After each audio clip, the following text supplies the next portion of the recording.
আমার বাবার আছে না খুব শখ এই জিনিসটি। তো মা আগেই মাটি দিয়ে দেও খুব সুন্দর করে রাইখা দিছে। তো এদিকে তো আনছিল দেখাইছিলাম ওই তোমরারে। তো এটি ১৫টা আনছিল প্লাস্টিকের মিল্লা। আর এই গাছটি আছে না সবটি বাপু লাগাইছে। আর বাবুর এত শখ মানে কৃষিকরণে দেখো না কি সুন্দর লাগাইছে কিন্তু ধরছে না গেলাম যাক সার-টুর দিয়া পরে কইরা টইরা দিছে। আর আমি এটি লিয়ে বাইরে বইছিলাম কে লিগা মারে কইছিলাম একটু মাটি এনে দিলে আমি এটি করুম। তারপরে এদিকে দেখো সবটি প্লাস্টিকের রইছে।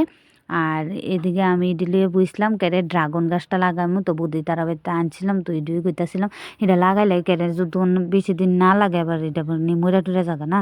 তারপরে এদিকে মা তো মাটি দিয়ে রাইখা দিছিল তো আমি কই আমি একটা টবের ভিতরে লাগাই দিই সুন্দর করে ড্রাগনের চারাটা। তারপরে সুন্দর করে এদিকে মাটিটা একদম গোবরে মিশাইন্না মাটি আছিল গোবর-টোবর দিয়ে মিশাই রাখছে। আর এই যে আমি লাগাই দিছি তো ২টা চারা এনো ছোট্ট একটা চারা আসলো।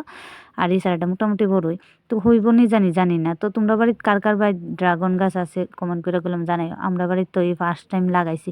তো বাবু কইতাছে হইব না আমি কই দেইখা লই না ওইলে কমু।